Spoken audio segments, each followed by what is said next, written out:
or missing in action.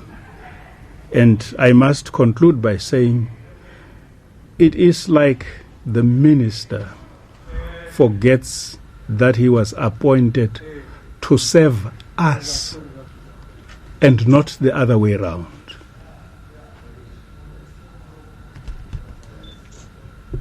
So with these few words, I wish to thank you all for being here, and I expect that as members of the media, you may wish to have clarity on certain matters and aspects that we have highlighted, and I'm sure that you'll be afforded an opportunity to do so. Thank you very much. Thank you, Mr. President. Very well. Ladies and gentlemen, you may now ask those questions of clarity, but please do indicate who you are and where you come from, and then fire your questions. Okay, I've noted yourself, the lady. Okay, in that order. I just want to ask, looking at those two first points there, avoid touching, and this regarding the coronavirus pandemic, avoid touching, wear mask in a taxi. This is not what we observed yesterday at Taxi Rank. Of course, this is among commuters, taxi drivers, as well as queue marshals. And of course, we had the minister yesterday saying that he would meet with some of the stakeholders. I don't know if you are involved to start the process of sanitization at taxi ranks, including train stations. Do you think enough really has been done? And of course, the call has been heeded to actually make sure that everyone is protected from this virus. And I do acknowledge the fact that you're saying that this public transport system is quite vulnerable to the spread of this particular virus.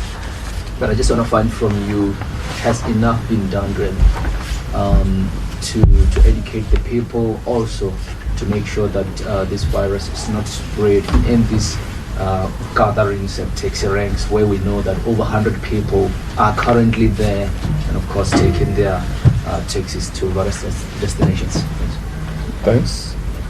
My lady? My name is Paul Magubana with SABC Radio News. Just a clarity on who will be providing these masks, and also, by sitting too closely, is that a practical thing within taxis? Does it mean that you're going to minimize the number of passengers that will be transported inside the taxis, or how practical is the solution? And on the taxi violence, I know the commission is currently underway, but one of the things that were pointed out was that it is the taxi industry people and bosses that know exactly who are the hitmen and who's responsible for the violence. Yet nobody speaks out, because should someone speak out, then they end up dead themselves. So how will then you guys as the NTA encourage some members and to come forward to the commission to give out those names and ensure their safety at the same time? Okay, thank you. That will be all. We'll then hand over to the leadership to respond.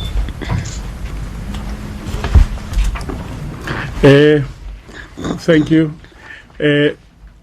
Firstly, let me admit and acknowledge upfront that no country, not even the World Health Organization, will say enough has been done. It is never enough. At issue here is, as we communicate the messages to our structures, associations at all levels, action is not necessarily going to begin on that day.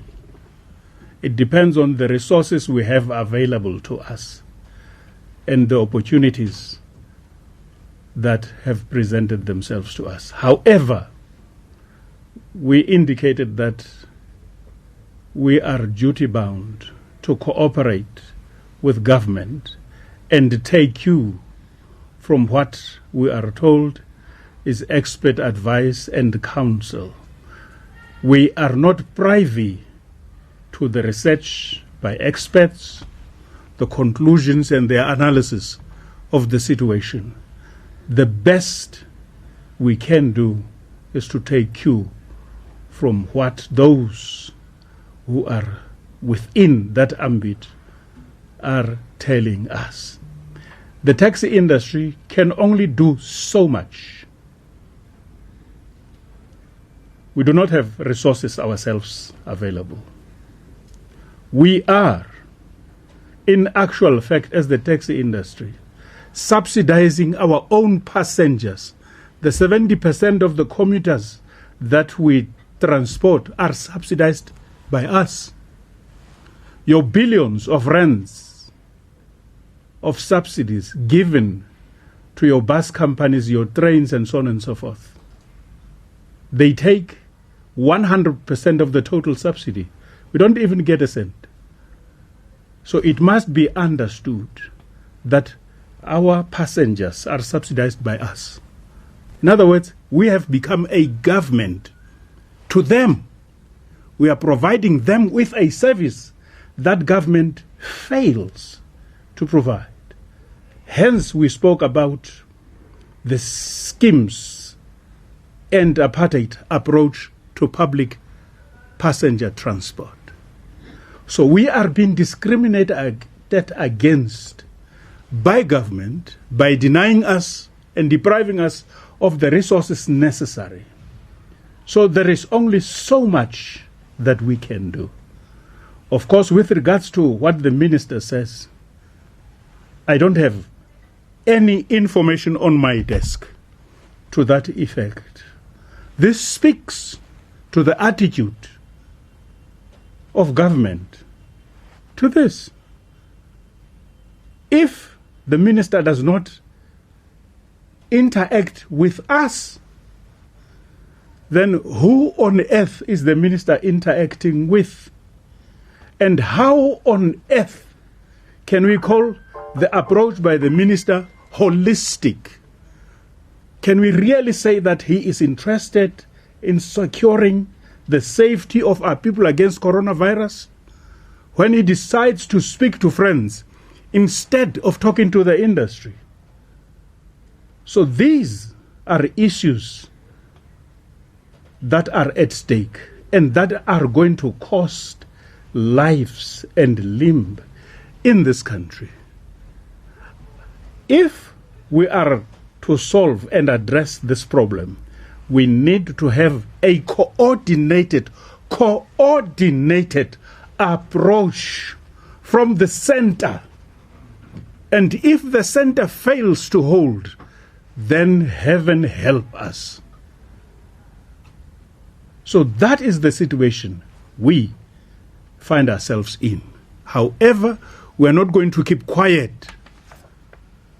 We are going to say that we are going to do this within our power. And if government fails, then government would have failed South Africa, not necessarily us. So that is the position that the NTA has taken. Finally, you have just asked of us whether in a 15-passenger combi we may have decided to reduce the number. That would then mean ultimately that we'll be providing transport for zero. We're not going to have any income. Then how on earth are we going to survive? We owe these taxes. We are going to face a challenge in paying the premiums, rather the installments that are due. And government is not saying anything to us. Instead, we are told that matters are going to be discussed in NADLEC. And NADLEC is only going to look into its own interest, the interest of big business, not us. We will sooner or later go out of business. And nobody's not saying anything. It is time that we need to cry out foul. And it is time that the media also amplifies this message. So that is the appeal that we are making and plea to you today. Thank you. Yeah, maybe let me touch on the issue of the Commission of Inquiry on Taxi Violence. Our support for the Commission is not without reservations, as much as we totally support it. We have already indicated that there are some gaps when it comes to witness protection programs.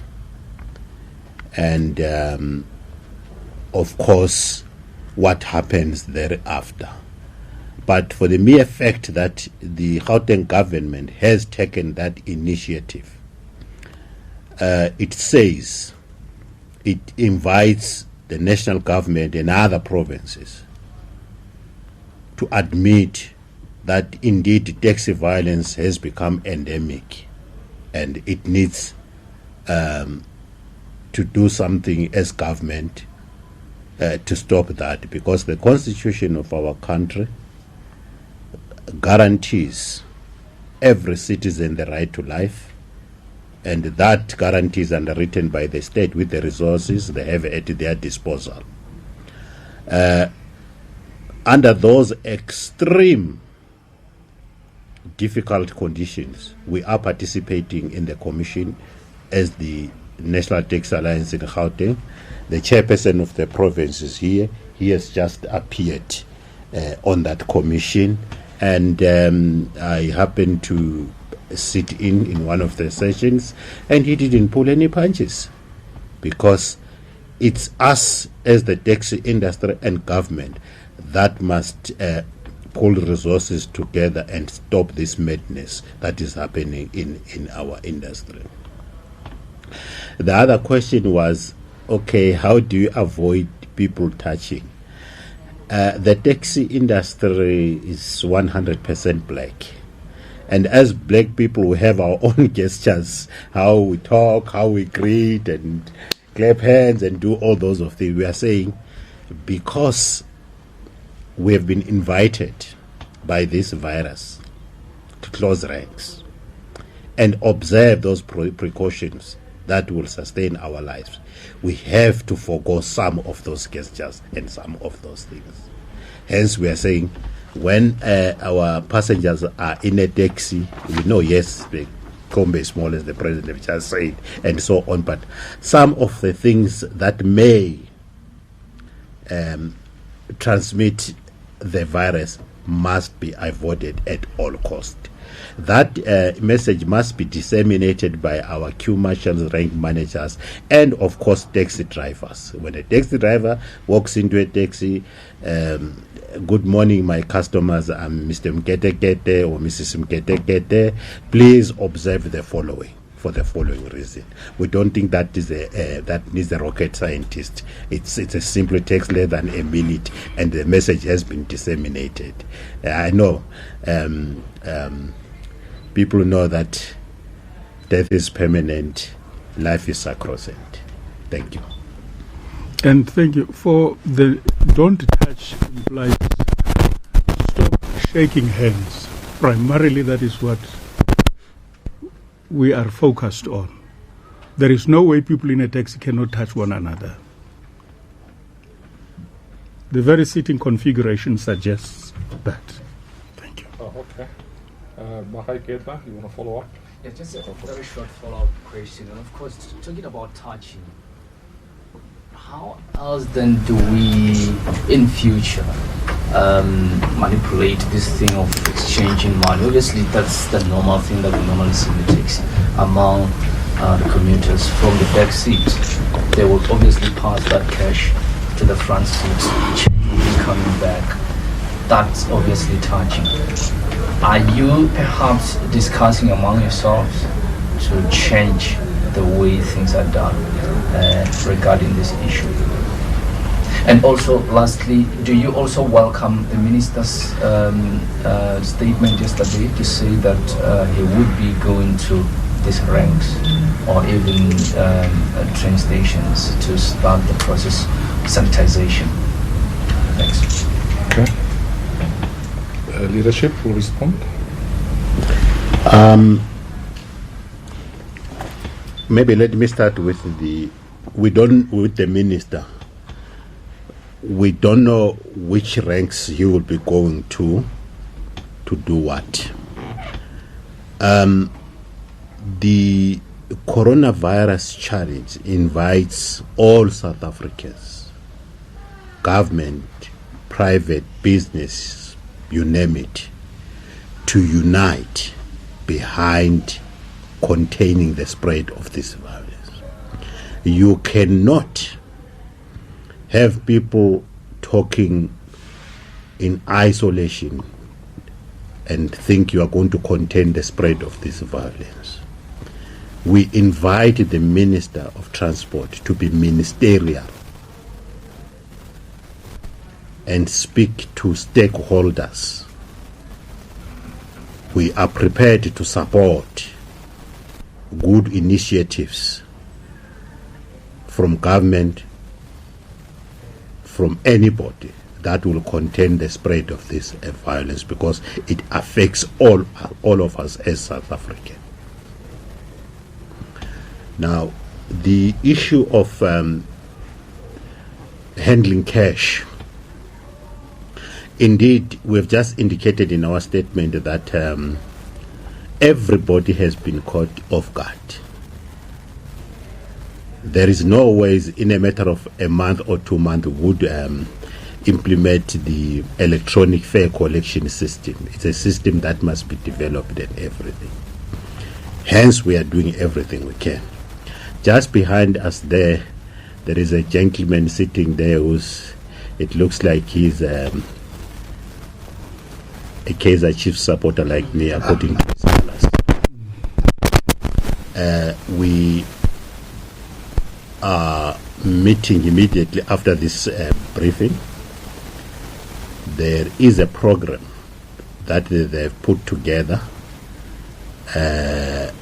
Maybe I should just give him just a minute, to indicate what is it that we will be discussing with them, with the view of doing what. But we are not going to do this in isolation. We have got corporate partners that we are working with, that we are talking to. Soon, other announcements will be made in that regard. So, to you, Mdungu. Okay, do we still have other questions as he's getting ready to... please come and stand over here.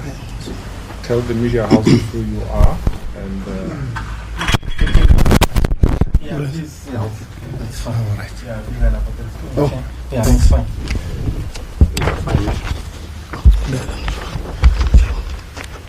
Hi, greetings. My name is Uskona Kumalo. I represent Kwela Transport Application, which is a digitization of the taxi ranks as we know them, and one of the first initiatives to propel the taxi industry as a whole into the digital age as we are.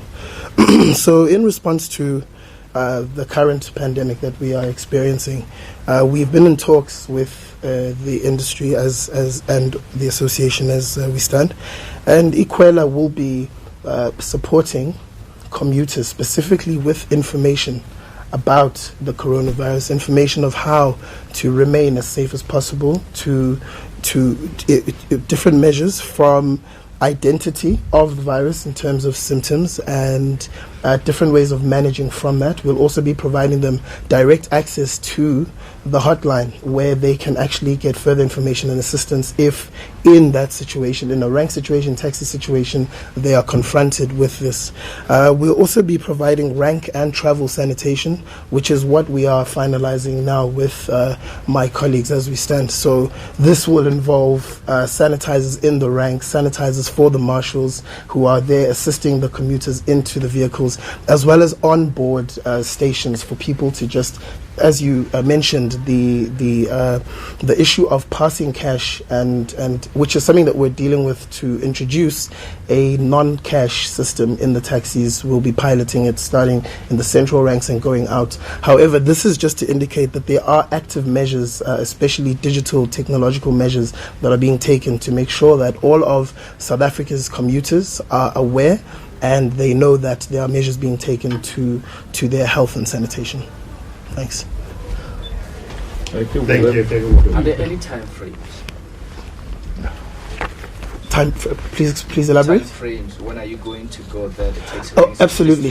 distribute the sanitizers? So I can say it's absolutely immediate. As you are aware, this has been it's been a real blindside for everyone, any industry, and we are working as fast as we can. We have already ordered bulk sanitizers to disperse to ranks in all over the urban areas, starting from the central ranks that are frequented more. You know, we've got over 500,000 people in a few hours that move through those spaces, and you can imagine we are working as fast as we can, and hopefully by next week we would have started the disbursements to where people can actually see them. But the education will start immediately so that commuters are aware. They'll be reading. They're encouraged to download the Kwela app so that they are able to get the information, get the updates, and understand what they need to do going forward. Thanks. Thank you, Bob. All right. Will there be any other questions, or is that all? With no indication of hand, I take it that we've exhausted all the subject matters as we have articulated. Can I just interject? I also want to expand on the question of people killing others within the taxi industry.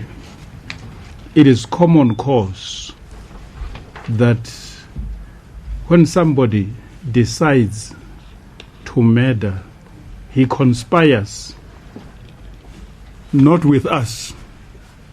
Nobody tells us. So don't be fooled by people who say we know who kill people. They don't announce it. We're never told, never briefed on what was going to happen at any given time. So we equally are in the dark. However, the police have their own investigative tasks, they have their forensics, they have intelligence. If the police cannot identify those with the resources available to them, how on earth do you expect me to know the culprits?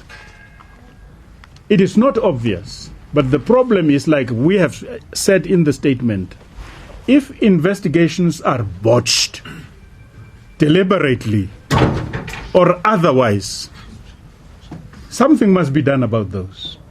We still invite the minister to appoint a commission of inquiry to look into this matter nationally. Cold cases must be looked into once again, because we have, as well as you do, our suspicions that all cases have not been investigated thoroughly enough. You know as well as I do, if a prominent person is killed tonight, the next day the people responsible are being arrested. How is that possible? But with ordinary folks, takes ages. Cases don't come to conclusion. Even those that are brought before the courts, we have indicated here that less than 1% success rate. So what do you make of the entire processes? It is not up to us. Like I have indicated, the government has a constitutional mandate to force compliance.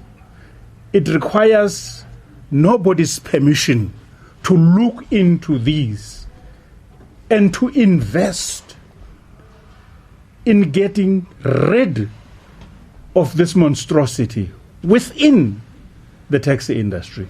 And in South Africa as general. South Africa is indeed a violent country. Something must be done. We pride ourselves with human rights constitutions that we have. But the penal code also does not serve its purpose. People kill one another. People kill today. 5 years down the line, they are free. They walk in the streets of Joburg. They kill once more. What does that say about the penal code? Nobody's tightening it up. And it is up to Parliament to do that. You look at Botswana. You see how secure the people of Botswana are.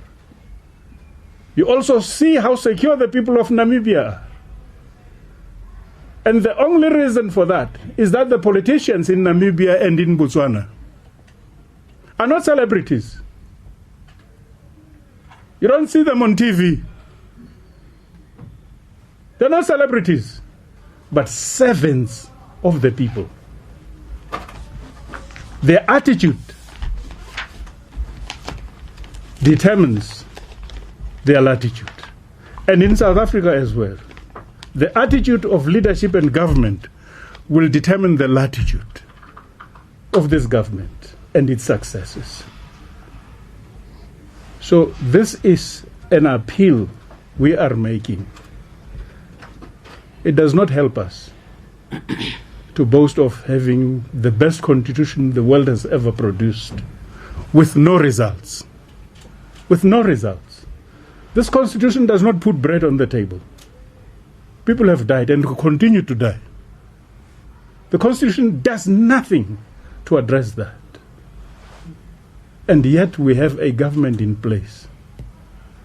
I have no doubt if government would say today, enough is enough, for God's sake, that is going to manifest. And finally, our approach to coronavirus depends on what we are fed by government. Government had the opportunity since December when this broke up out in China. And it is no secret that the World Health Organization is angry. It says governments throughout the world have been inactive. They've not been doing anything in preparation of this. Maybe they had hoped that this is going to confine itself within China and it will never break out. This is where we are. We are saying what we are saying today after taking cue from what finally the president said. It was only, when was it? Last week? Sunday. What is the date today? 17th. It is only Tuesday. And for God's sake, we have stood up within the 3 days to try and see what we can do. We have scrambled things together because we understand the need for us to make a contribution, albeit small, but we are going to contribute. So this is the type of citizenry that we expect of all people in this country. And in the final analysis, I must add, we must hold hands. People and government must hold hands. Nobody can do it alone. It doesn't matter who you love and who you hate. You are called upon by destiny to hold hands. And this is precisely what we are prepared to do. And we are pleading with our people to do the same. And stop apportioning blame, but facing this right square in the eye. Thank you. Thank you. Thank you very much, Mr. President.